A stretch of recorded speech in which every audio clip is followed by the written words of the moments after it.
Halo,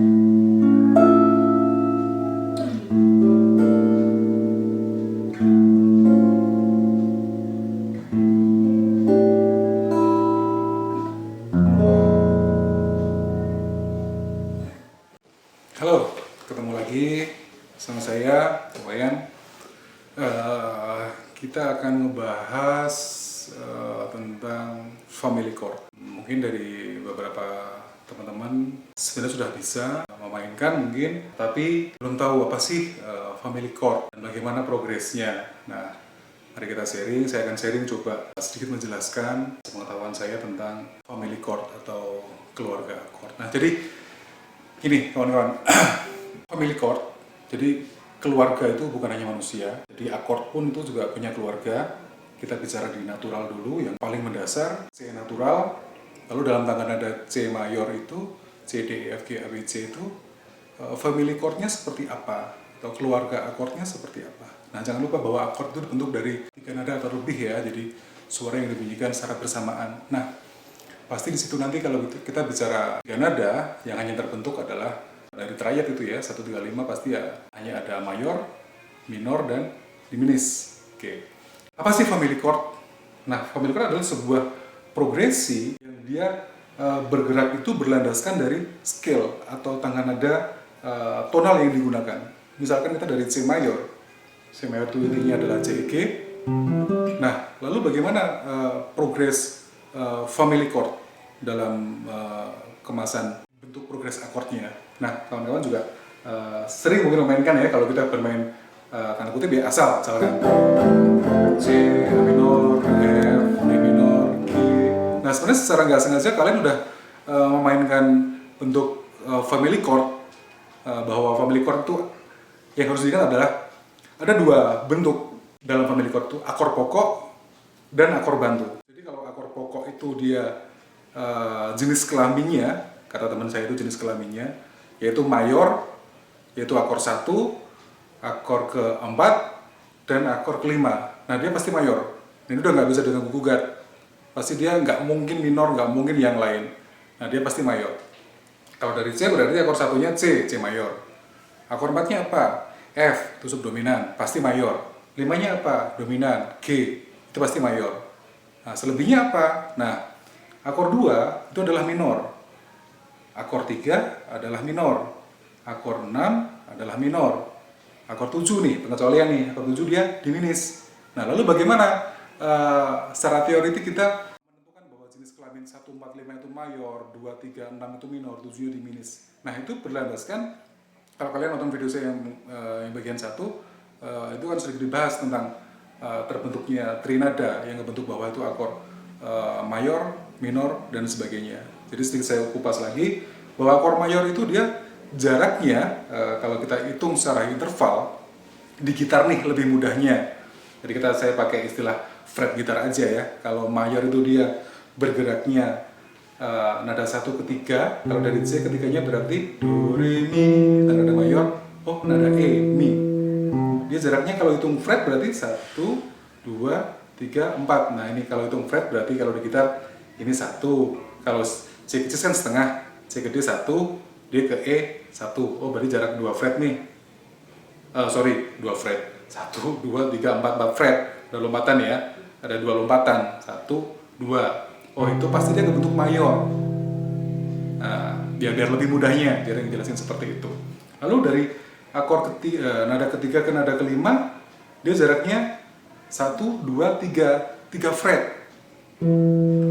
Nah, 1, 2, 3. Nah, itu dia akan ngebentuk karakteristik akord mayor. Nah, dari tangga nada C mayor, do, re, mi, fa, sol, la, si, do. Kenapa kalau ada pertanyaan, kenapa akor 1 itu mayor? Kenapa akor 1 nggak minor? Nah, dia terbentuknya dari situ, dari tahapan tangga nada itu. Diambil dari triad, nada 1, 3, dan 5. Oh, satunya dia ini, C. Ketiganya apa? Oke. Kelimanya apa? Oke. Oh, dia pasti jaraknya adalah mayor. Nah, kenapa mayor? Karena ini terbentuk intervalnya dari C ke E. Kalau gitar itu dia naik 1, 2, 3, 4, 4 fret. Oke, interval dia 2. Kalau dalam istilah teori interval dia pakai terts mayor. Oke. do, mi, sol. Mi ke solnya atau nada E ke G-nya itu dia lompat dalam fret 1, 2, 3. 1, 2, 3. Do, mi, sol. 1, 2, 3, 4. 1, 2, 3. Do, mi, sol. Kalau dibunyiin. Nah, itulah terbentuknya akord mayor. Nah, dalam akord kedua, kenapa minor? Duanya apa? Kalau dari C, otomatis duanya adalah D. D minor. Kenapa minor? Karena jaraknya dia secara interval D menuju ke F ke sini. Nah, antara D ke F itu dia kalau hitungan fret gitar lompatnya 1, 2, 3. Nah, jadi kalau di istilah teori musiknya terts minor jaraknya, jarak intervalnya. Nah, jarak dari nada ketiga tadi sampai kelima, kalau kita mulai dari D, 1, nada ketiga, nada kelimanya, nada A, hitung aja dalam fret gitar, 1, 2, 3, 4. Nah, itu terbentuknya seperti itu, triad. Secara posisi, kita mungkin lebih mudah untuk belajar. Kalau mayor itu seperti ini posisinya. Kalau minor, nah bedanya itu. Kalaupun akord 1 dibikin minor, nah tinggal gitu aja sebenarnya, simple. Nah, akord 1 dalam sebuah skala tangga nada itu C mayor itu adalah akord satunya mayor, akord keduanya minor, akord ketiganya juga minor. Terbentuknya sama seperti tadi dalam tangga nada C mayor, nada ketiga terbentuk triadnya adalah E, G, B. Nah, itulah kenapa dia disebut minor. Satunya mayor, duanya minor, tiganya minor, empatnya mayor. Nah, terbentuknya dari itu F, A, dan C. Limanya mayor, G, B, D. G, G, B, D. Nah, itulah limanya mayor. Enamnya minor, A, C, E. Oke, tujuhnya diminis. Nah, ini ada sedikit unik. Diminis kenapa diminis? 7 di nada B, 3-nya nada D, 5-nya dia harusnya kan fis, tapi dia karena dalam skala C mayor dia nggak ada nada fis, dia jadi F. Nah, 5-nya turun setengah. Ya, jadi B atau 1, D-nya jadi 3, 5-nya turun setengah. Nah, oke, jadi F, oke, B, D, F. Nah, inilah disebut sebagai diminis. Jarak 1,5, 1,5, 1,5 dalam interval ya. Nah, dalam fret gitarnya 1,5 jaraknya. B, D, F, B, D, F. Nah, itulah diminis.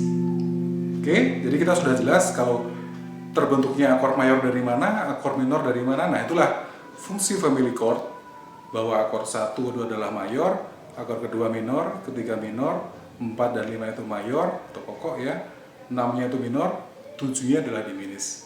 Terbentuknya dari triad tangga nada tadi. Nah, lalu apa yang harus kalian pahami adalah bicara masalah family chord. Kalau saran saya, bermain dimanapun harus paham. Misalkan kita bermain di akord C, nah ini harus menurut saya penting untuk membiasakan bahwa bukan lagi akord C, tapi kita akan istilah sebagai akord 1. Akord 1. Jadi kalau akord 1-nya C, akord 4-nya apa? F. Hitung aja C, D, E, F. Nah, saya menyarankan untuk membiasakan dengan istilah itu ya, 1, 4, 2. 2-nya apa? Otomatis kalau kita sudah hafal 1 mayor, 2 minor, 3 minor, 4 mayor, 5 mayor, 6 minor, 7 diminis, otomatis kalau akord 2 kita bicara masalah akord minor. Jadi kalau dari C mayor, akord 2-nya adalah D minor. Akord 3-nya apa? Oh, E minor. Akord 4-nya apa? F mayor. Akord 5-nya apa? G mayor. Akord 6-nya apa? A minor. Akord 7-nya apa? Diminis. Dalam hal ini pengembangannya kita pakai half dim ya. Half dim atau semi dim. Balik lagi ke akord 1. Nah, kadang kita bikin bingung kalau rootnya nggak lagi di tonal C mayor, tapi misalkan kita geser ke G, satu crash, G. G kita anggap sebagai akord 1. Nah, makanya kita harus membiasakan diri untuk memainkannya untuk istilah, biasakan untuk akord 1, akord 3, akord 4. Nah, itu saya pikir lebih bermanfaat karena di beberapa teman-teman yang mungkin yang jam atau lagu apa itu dia bingung dengan istilah progres ya, akor 1, akor 6, akor 7, progresnya di 4 dan sebagainya. Nah, saya menyarankan untuk membiasakan dengan itu. Jadi dimanapun kita, di tonal manapun kita main, kalau kita sudah akrab dengan istilah progres 1, 4, 5, 6 dan sebagainya, kita akan lebih nyaman. Nah, jadi sebenarnya sama, tinggal kita geser aja ya. Kalau main di C mayor, oh akor 6-nya A minor, akor 2-nya D minor, 5-nya G. Sama aja kalau kita main di G mayor, oh akor 2-nya apa? 2 pasti minor, oh berarti di A minor. 3-nya pasti minor, oh di B minor. 4-nya apa? Mayor, oh pasti di C mayor. Dengan tangan nada G mayor, do, re, mi, fa, sol, la, si, do. Oh 1-nya di nada G. 6-nya di apa? E minor. 4-nya apa? C. 2-nya apa? A minor. Nah, saya pikir itu lebih cepat kalau kita bisa membiasakan diri untuk progresnya menggunakan istilah 1, 6, 4. Kalaupun ada sedikit hiasan, mungkin kadang ada lagu-lagu yang modelnya apa ya, harusnya dia mayor, dia isi minor, nah tinggal gini aja, akor 1, 4 minor. Nah itu saya pikir lebih apa ya, lebih enak untuk menyampaikan. Harusnya akor 4-nya dia mayor, tiba-tiba berubah jadi minor, 4 minor, balik lagi 1, 6, 2 mayor, nah 5, balik lagi ke 1. Nah itu kalau di C mayor, otomatis jadi akordnya progresnya sesuai dengan scale atau tangan yang digunakan, kecuali ada sedikit mungkin sisipan ya, atau nada-nada modulasi misalnya. Nah, tapi yang paling penting adalah dasarnya teman-teman bisa tahu. Nah kalau dari D mayor misalkan, tonalnya D mayor, berarti 6-nya apa? Nah berarti B minor. Jadi dalam family chord D mayor, jadi kalau ada akor C sebenarnya nggak ada dalam family chord dari D mayor, kecuali memang ada exception ya, pengecualian dia mungkin ada sedikit modulasi atau chord hias tertentu. Nah, itu bisa sebagai mungkin jembatan sementara. Tapi dalam standar family chord dia tetap berdasarkan pada scale atau tangga nada yang digunakan, dan terbentuknya akord pun juga sesuai dengan tangga nada yang digunakan.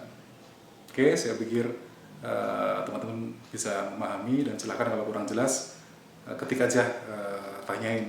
Jadi kita lebih ke diskusi, jadi senang bisa berbagi sama teman-teman.